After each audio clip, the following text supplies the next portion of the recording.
This is Resident Evil Germination, a fanfiction about virus research, keeping secrets, and the mindset of the wonderful people who work for monsters, making monsters.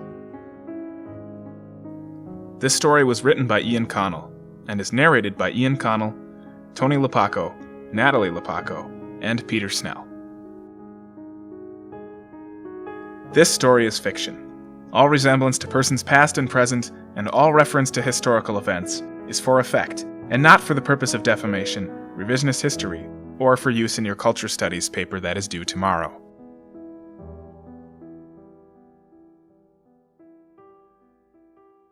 Article from the Arklay Journal. Foreign Noble to Build Mansion Outside Raccoon City, by Kelly Lightly. April 23, 1962.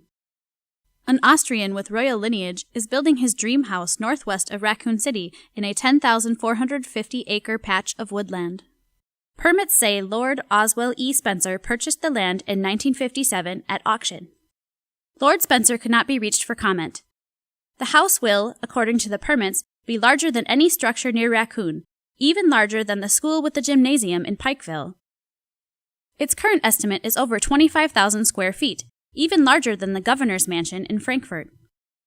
The architect is listed as George Trevor of Trevor Specialty Architecture in New York. According to his advertisement in the New York Post, Mr. Trevor is known for the design of the Coney Island House of Mirrors in New York, the Dragon's Dungeon Museum of Secrets and the Macabre in London, and for special contracts in building hidden chambers in private housing. His clients also include magicians, although he discloses neither their names nor their work. Caves are prominent throughout that area of the mountains, said Inman McDonough, a resident of Raccoon City. The property on which Lord Spencer is building has more than a few caves. He added that building a foundation for a house that large is very cost-prohibitive, and that he believes any required digging will be expensive. August 16, 1966. Invoice from 6th Commando Armée Nationale Congolaise. To Lord Edward Ashford, from Colonel Robert Thrimby. Lord Ashford, thank you for contracting with 6th Commando Armée Nationale Congolaise. Soldiers and supplies will be provided per the terms of your bid. We are professionals, and with your payment already received, we can guarantee the area north of Tanganyika will be pacified no later than September 15th of this year. We are certainly familiar with your situation. Violent elements from a local rebellion are to be expected when savages would rather have all the gold than share. That said, it is in many ways an unusual bid.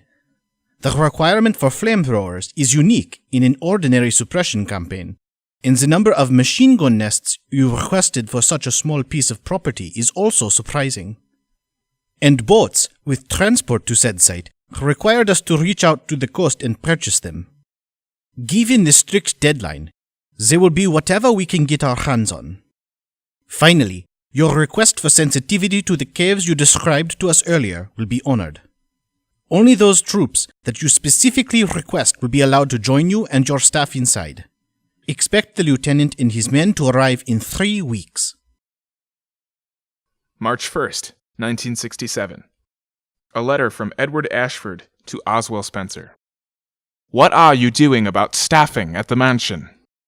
I somehow doubt that in America you can acquire persons of servant lineage, like the men and women from the Society of Calling in Wales, or your beloved Treuwarte in Germany. I have been concerned on your behalf, and personally looked into a solution. I have included a professional method of screening that will be useful. March 20th, 1967. Sample survey from Time Worker Incorporated, Brighton, Massachusetts.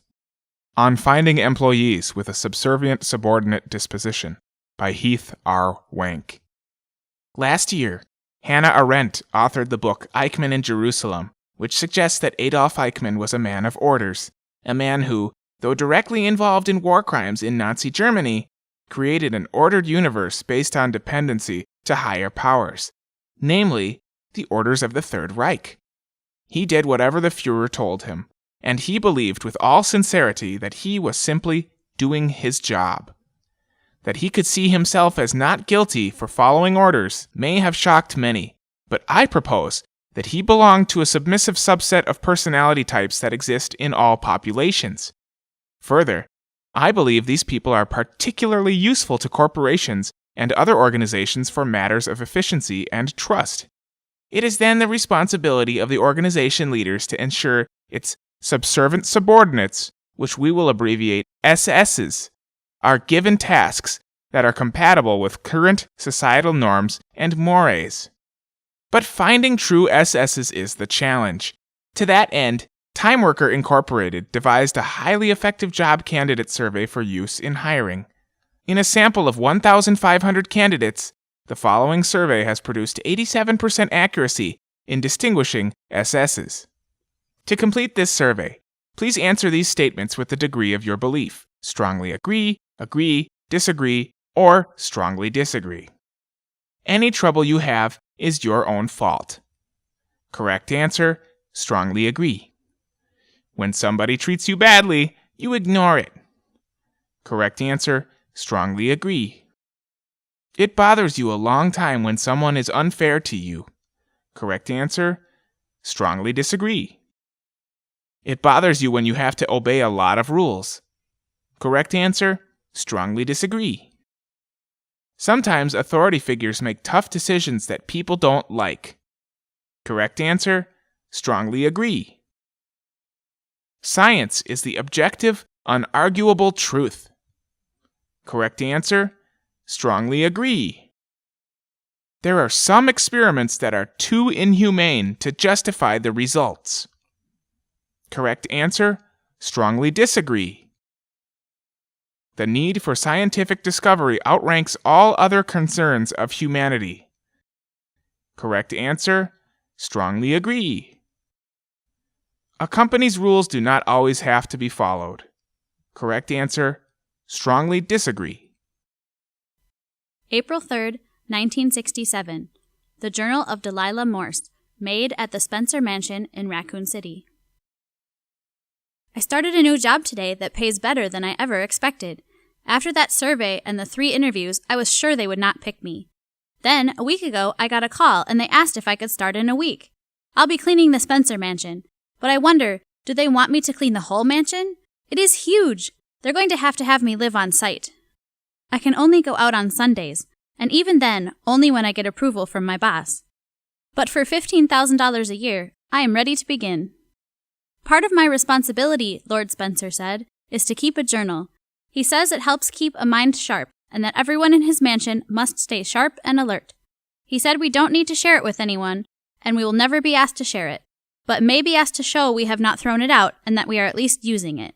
My supervisor is Mr. West. He is handsome and he likes to smile a lot, at least with me. He doesn't smile when Mr. Spencer is around. He's all business then. I think he's nervous. He's got to be nearly my age, but he gets really nervous around Mr. Spencer. Well, I am nervous too. There are a lot of rules. Stay away from the door in the kitchen. Don't wander the grounds other than the walking path to the south. Rooms that require keys will be cleaned on a set schedule under supervision. I have the actual list, over 50 items. What happens if I forget one of them? March 24th, 1967. Articles of Incorporation for Umbrella International, Incorporated. Category: Pharmaceutical Products. Filed at Meister & Shyster, Attorneys at Law, New York, New York. On the Board of Directors, Lord Oswell E. Spencer, Lord Edward Ashford, and Dr. James Marcus. The Journal of Miles Termalick, researcher at the Spencer Mansion Laboratory, April 8th, 1967. I was told I have to write in this dumb notebook they gave me. I'm here to do research, virus research, and make a lot of money. They choose the best, obviously because I'm here. This feels like when Mrs. Skrell made me write an autobiography in 6th grade.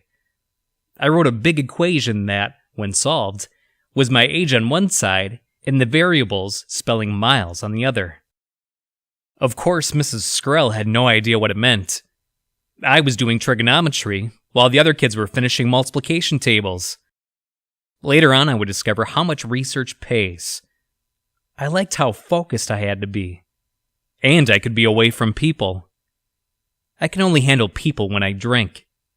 If I don't drink, I make comments. Really, this is the only thing I don't like about this job. West came to me and asked if I was journaling. I couldn't lie. I hadn't been. Maybe if I had had a few, I could have lied, but they would just check the journal. They say they won't check, but I know they will. Fine. We got 2 samples in the lab now. First, it was the flowers. Chang's group gets to grow them and extract the virus, giving us sample renewability. But they've been trying to grow them here for months, and not one has survived, let alone germinated. Then yesterday, our group got 1 tiny sample of the actual virus. They call it Progenitor. It's not clear why. I asked Mr. West, and he said it was an old virus, maybe millions of years old, and it has different characteristics than any known virus on Earth.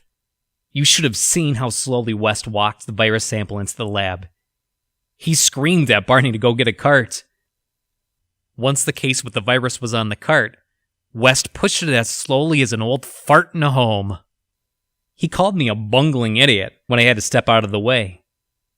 I could barely wait for a whiskey after how tense it was. Really glad we have a bar in the living arrangements. It has everything. There's no smoking in the lab. That's hard. And you can't go out any old time either. I asked if I could use chew, and West told me no. Then I found my stuff had been gone through. My cigs were still in there, though. And my Playboys, too. I figured those would be gone for sure. I love the equipment they have. MIT had little of this stuff. They have a huge research budget, and Lord Spencer must own another research company like Sterling Instruments. Down there in those frigid rooms, he's got computers, microscopes, you name it. It feels weird having it all here in the middle of nowhere, Kentucky. Might as well be out in space. Right now, we take the virus and inject it into different animals, observe the results, and then kill the thing with potassium chloride after 3 days. So far, that last step isn't necessary. Everything just dies within a day of injection. April 11th, 1967. I mapped the surface proteins of the virus all by myself. Spent all night, not even one smoke. Barney was doing the same thing, but he kept soiling his sample and swearing. It's weird, because I know he was a Bible thumper, but when he's down in the lab, that's all off the table. Called the microscope a whore and walked off just irate. I laughed so hard, I almost peed. If Wes caught me making a joke in the lab, I think I would be fired on the spot. So now I have a hypothesis about why the rats, the rabbits, the snakes, all the animals die when they receive the virus. The surface proteins are compatible with nearly everything, so whatever cell they find, they can bind to and go to work. Affects everything, but they have no means of transport outside of the blood. They work faster than any microbe I have studied.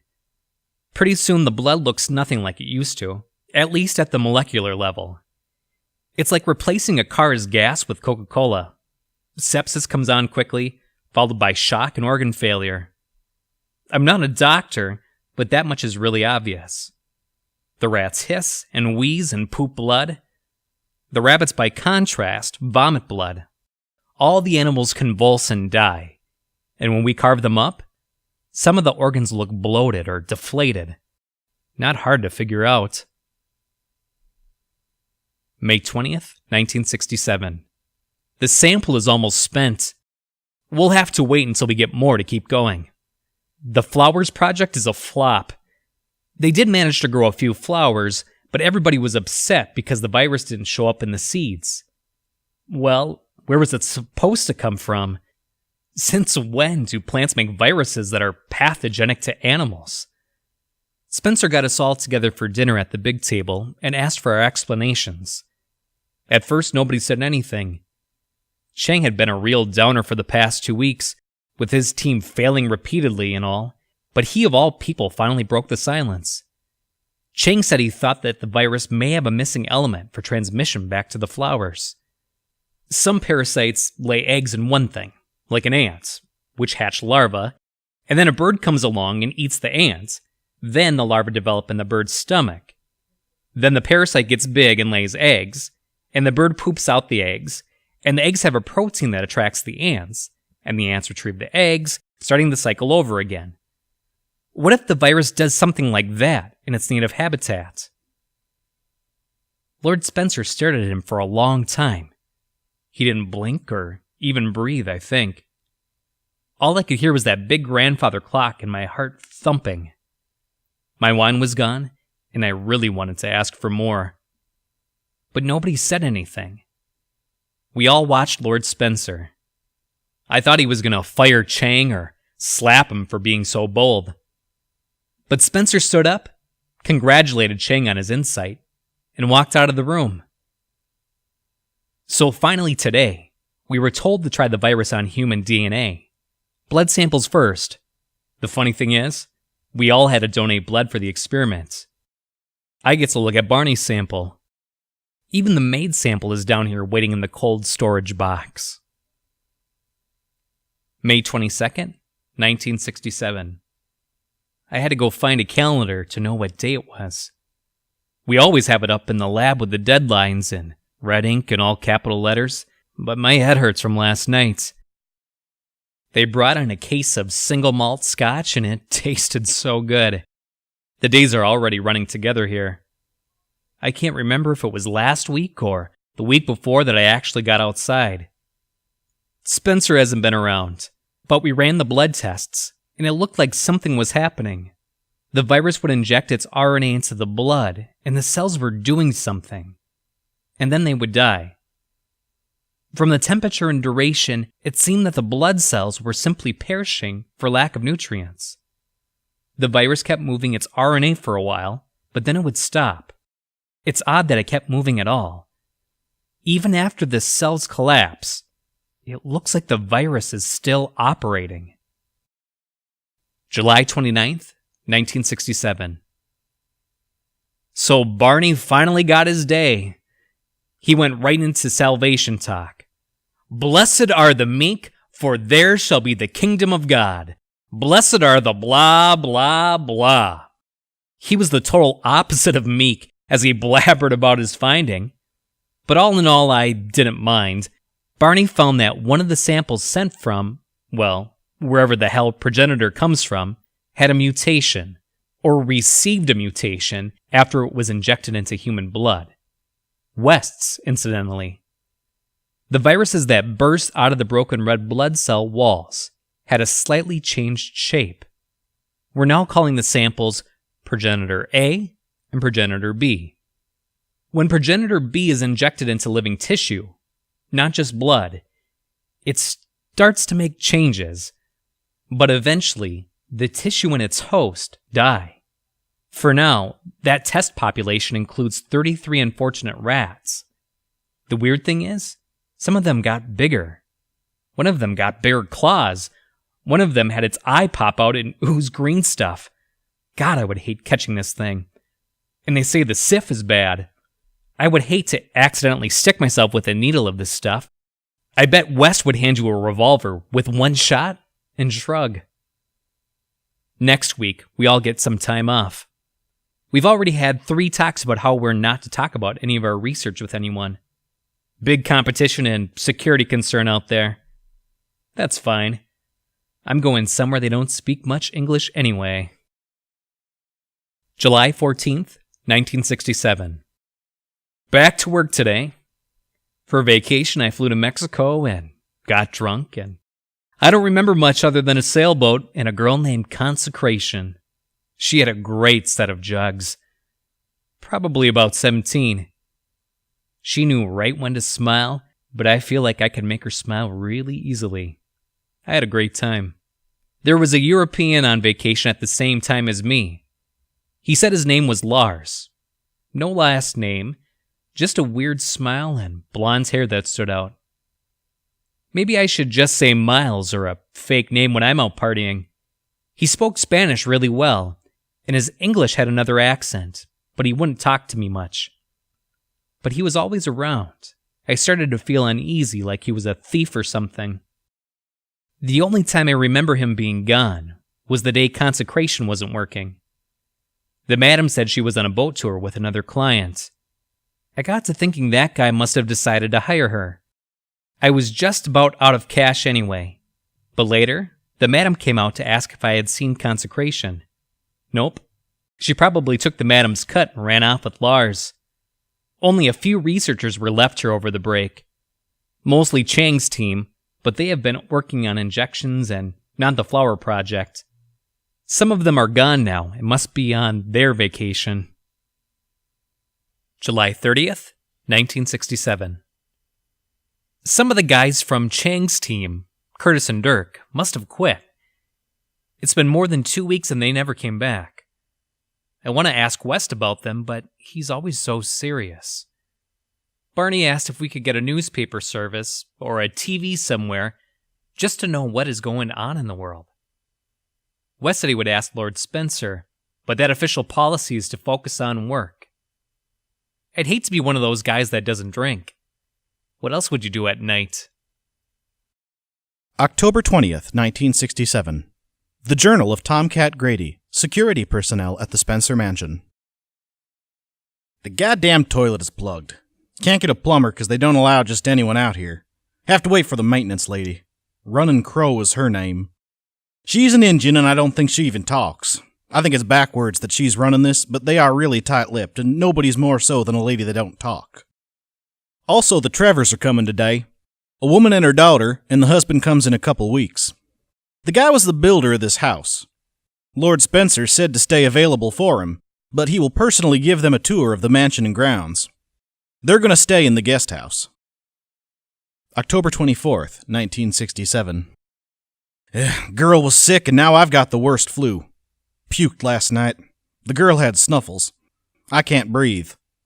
One of the lab donkeys got taken to the hospital. I might need a doctor, but I hate them quacks. Spencer said I need to do my patrolling like normal. I have a temperature of 103, but I still gotta do my patrol? October 29th, 1967. Finally feeling better. Lord Spencer got sick and so did everyone else. But I had to follow the girl around as she explored. Ran around like nothing was unusual. She was playing with the water crank and I had to yell at her. If she drained the water, she'd find out about the door down there where the lab guys go. She said sorry and she was really nice about it. Normally I don't like kids, but she is nice. She better be after she brought in that flu. October 29th, 1967. The Journal of Miles Termalick, lab researcher. Finally feeling better.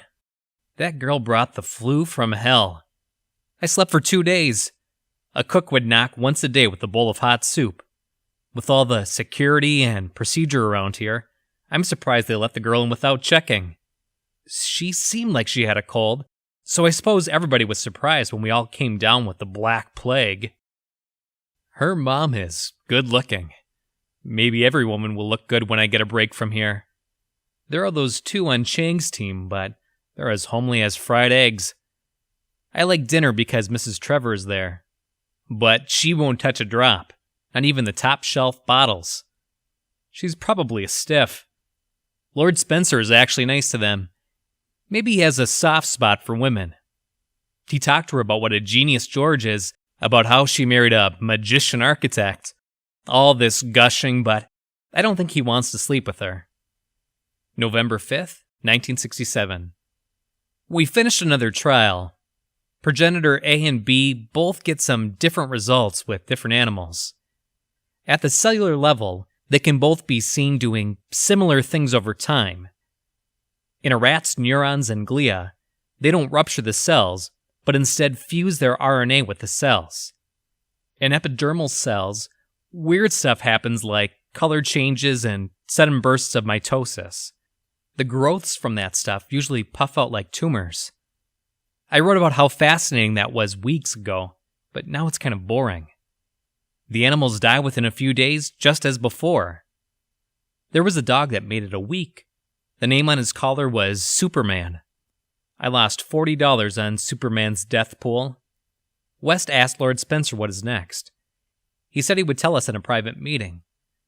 So we met in the lab, and he said that in its native context, the viral carrier was not an animal. Well, it was, sort of.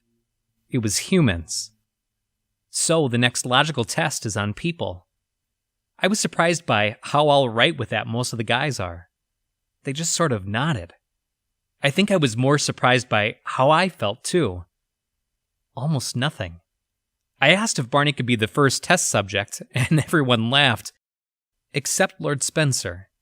He said 2 test subjects had already been chosen.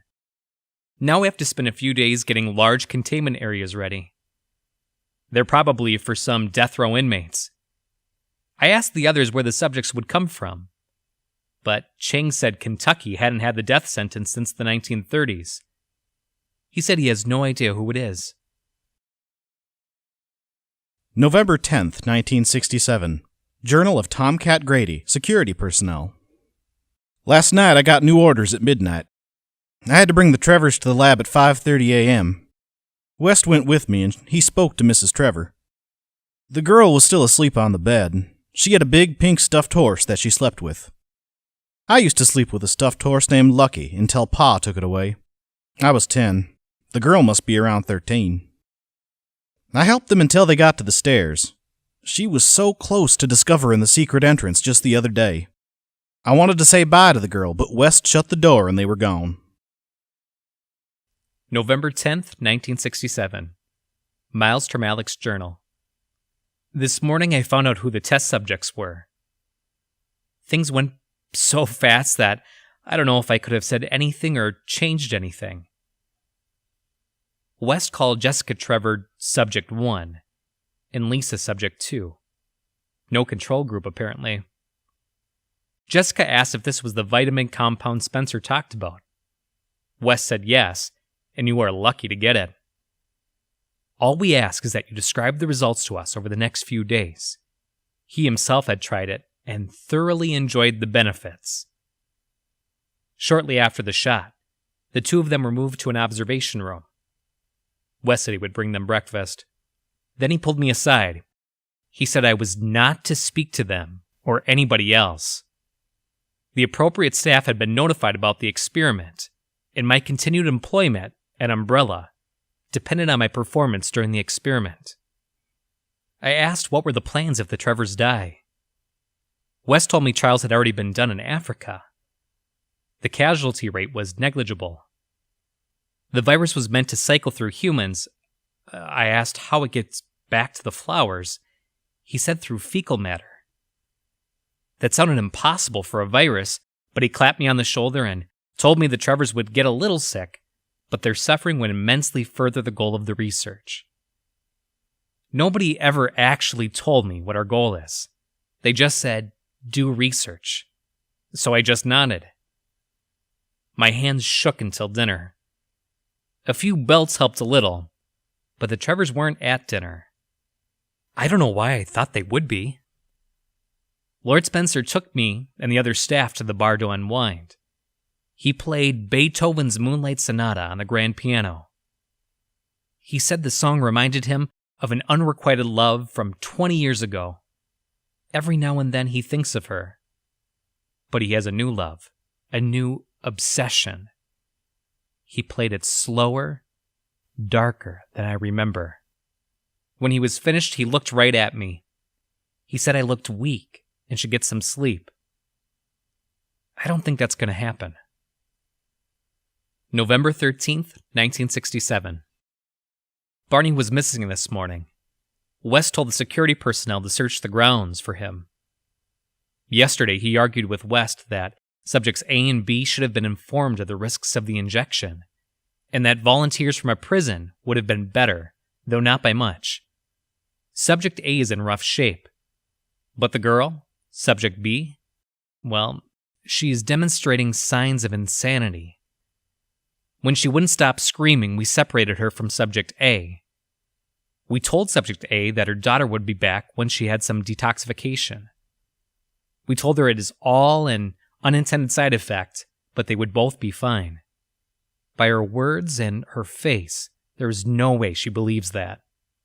Subject A then became frantic, so we gave her a heavy dose of diazepam. Chang told her it was Mother's little helper with a smile. Later on, I saw in the bottle of potassium chloride in West's office. Subject B was quiet much of the rest of the day, but for a few outbursts. Otherwise, she sleeps. I couldn't drink tonight. I wish I had asked to take some of the diazepam. Either version. November 13th, 1967. Delilah's Journal. The staff are really quiet at dinner. I don't eat with them anyway, but they barely said a word. Sometimes I eat with the cooks and some of the security guards. West said that the Trevors went to see a sick relative, but that the husband should arrive shortly. I have to clean a room for George Trevor. Tomcat hasn't said much lately. Normally he's on and on about colored people or hunting deer or his bazillion cousins. Now he's even more irritable. He snapped at me for not passing the peas right away. Then later on I thought he was going to apologize, but all he said was that he wished he hadn't yelled at the Trevor girl.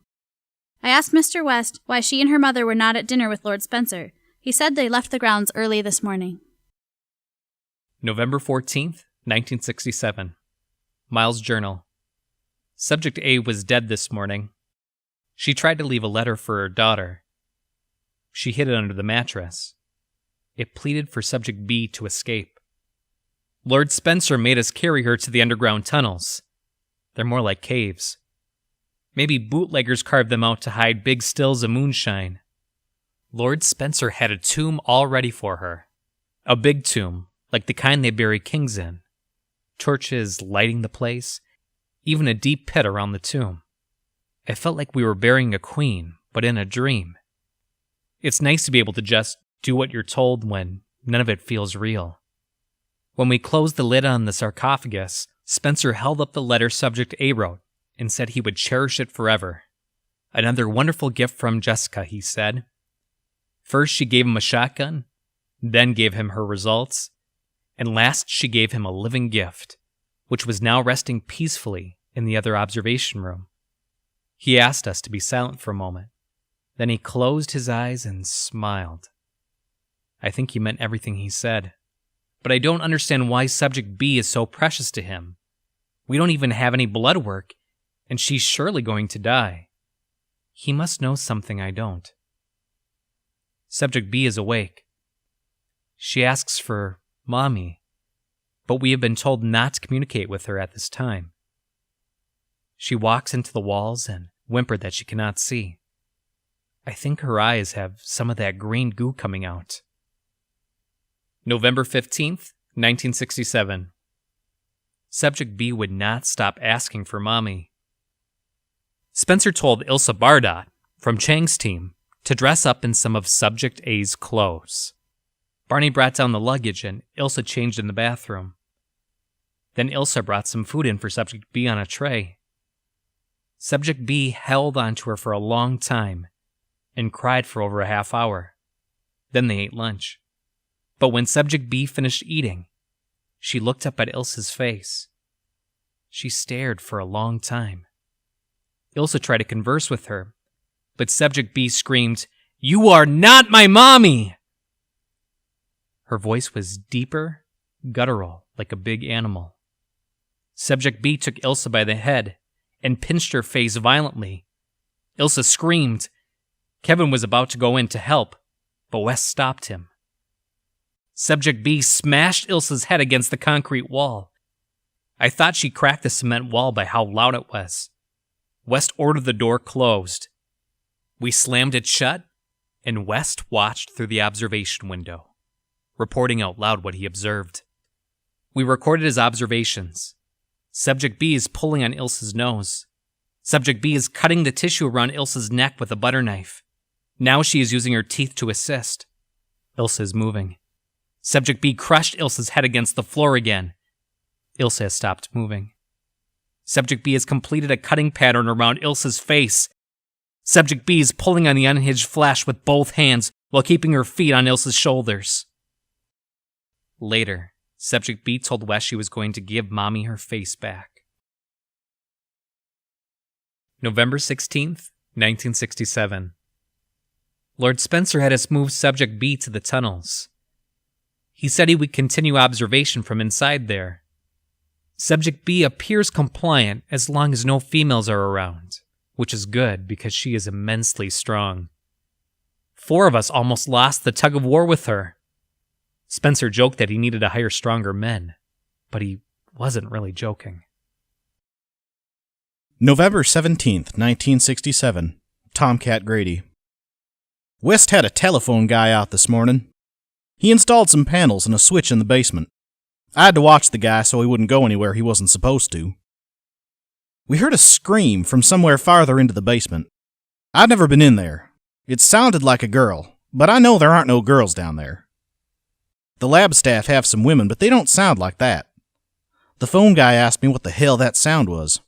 West told me to tell him it was somebody messing with us, like they got a weird sense of humor. Later on, West told us not to talk to Mr. Trevor. West said Trevor's free to wander the grounds, but I have to keep the usual places locked. I also had to drag brush over the spots on the grounds to the east. 5 big spots. They look like the ground after you bury somebody. West said it was all waste from the lab, but told me not to discuss it. November 17th, 1967. Delilah's Journal. I was cleaning the kitchen after dinner when I heard sobbing coming from the basement door. I was told never to go in there. It sounded like a girl.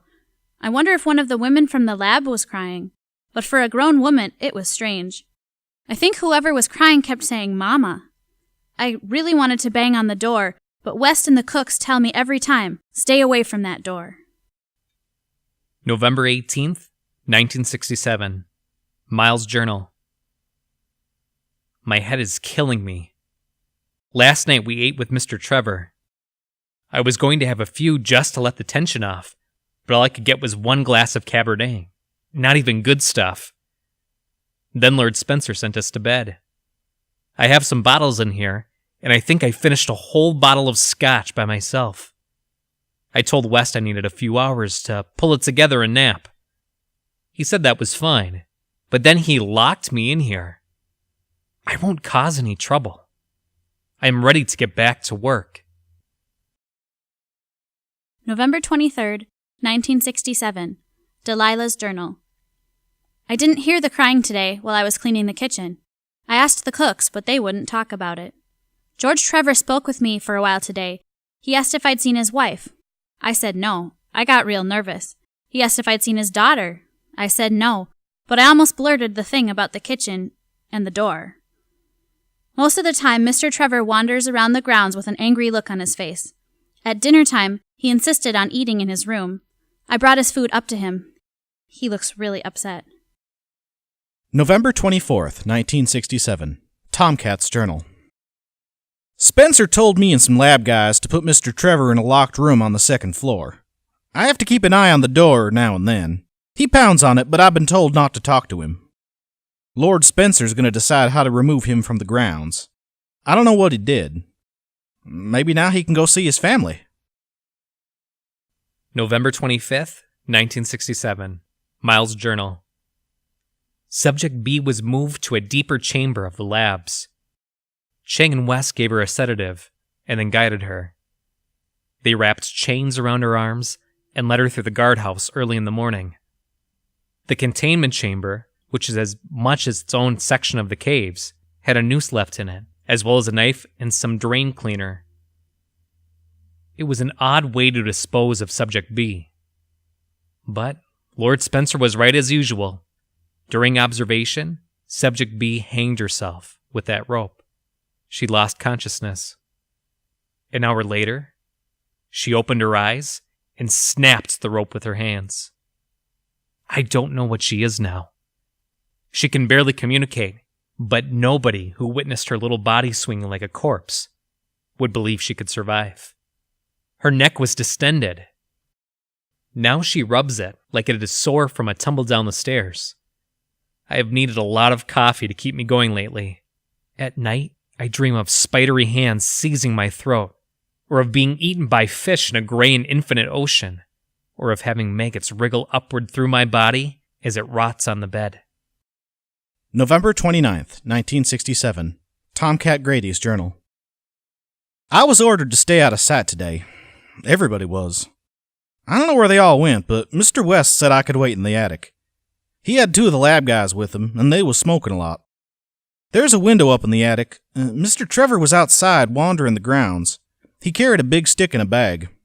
I don't know what he was doing, but he went into the guest house and I didn't see him come back out. December 6th, 1967. Miles' Journal. Spencer raised a toast to us today. Of the original 15 researchers, only 7 remain employed. He said he would fill in some of the gaps, but that we were the loyal and outstanding few. Our next mission is to create a hybrid of Progenitor B that yields consistent genetic fusion and not death. Subject B is a special aberration, a queen in her own right. I wish I knew what he means by that, but for now, it's time to study up on virus hybridization. We have a few books, but most of them are in German from the 30s. Lord Spencer said he would translate them and send us the notes. December 18th, 1967. Miles' Journal. Lord Spencer turned Subject B loose in the tunnels again. He said he liked to watch her. She was his princess, his key to the research, and her resilience and priceless blood work was the key to each new iteration of Progenitor. He also said she could be close to her parents this way. I think she actually found them. Both of them. Chang said she wrote about it in her little notebook that she leaves in the guardhouse. She has some other interesting things in there, like Ilsa's face skin and some dead animals. Nonetheless, we are ordered not to go near her. December 25th, 1967. Delilah's Journal. I heard the crying again last night. I'm going to go down there tonight. It's Christmas. Whoever it is, I'm going to see if I can cheer them up. In fact, I'm going to go right now.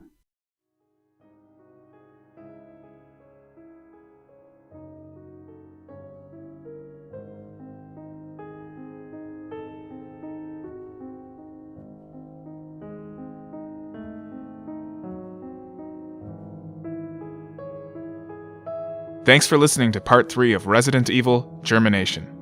Happy Halloween!